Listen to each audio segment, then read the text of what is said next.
பிரதமர் உலகம் முழுவதும் நிறைய சுற்றுப்பயணங்களை மேற்கொண்டிருக்காரு, எல்லா நாட்டுக்கு பிரதமர்களையும் சந்திச்சிருக்காரு, பேசியிருக்காரு.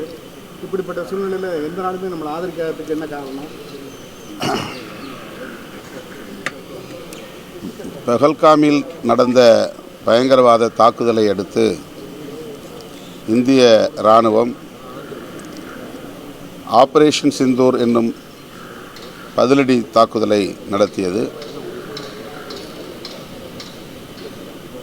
அதனை இந்தியர்கள் என்கிற ஓர்மையுடன் கட்சி, மதம், மாநிலம் என்கிற எந்த மாறுபாடும் இல்லாமல் வரவேற்று ஆதரித்தோம். ஆனாலும் கூட இந்தியா, பாகிஸ்தான் ஆகிய இரண்டு நாடுகளுக்கும் இடையிலே யுத்தம் மூண்டுவிடக்கூடாது, அது ஒரு பெரும் போராக மாறிவிடக்கூடாது என்கிற வேண்டுகோளையும் வலியுறுத்தினோம். இன்றைக்கு போர் நிறுத்தப்பட்டு விட்டது என்கிற தகவல் பெரும் ஆறுதலை தருகிறது. அந்த அறிவிப்பை அமெரிக்க அதிபர் டொனால்ட் ட்ரம்ப் செய்தார் என்பது புரியாத புதிராக இருக்கிறது. இந்திய அரசு அல்லது பாகிஸ்தான் அரசு இந்த அறிவிப்பை செய்திருக்க வேண்டும். அமெரிக்கா தலையீடு செய்தது, பேச்சுவார்த்தை நடத்தியது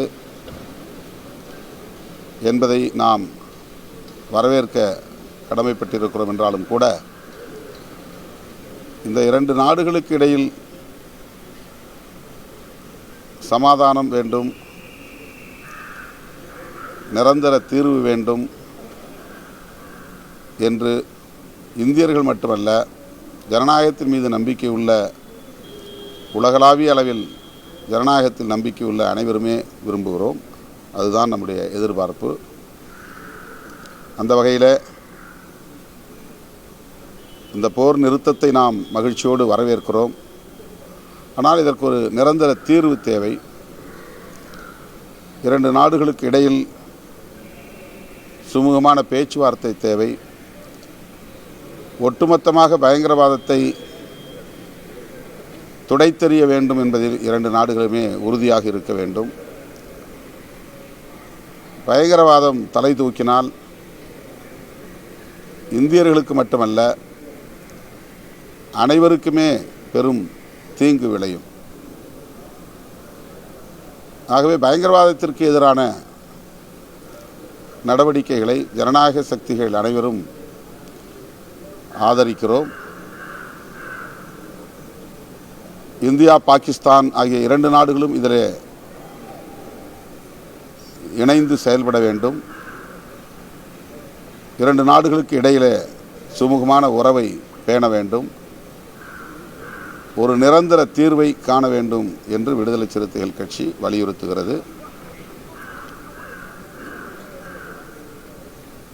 இரண்டு நாடுகளுக்கு இடையிலே பெரிய இடைவெளி உருவாகும், பகை மூளும் என்றெல்லாம் கடந்த ஒரு வார காலம் பெரிய அளவில் செய்திகளை பரப்பினார்கள்.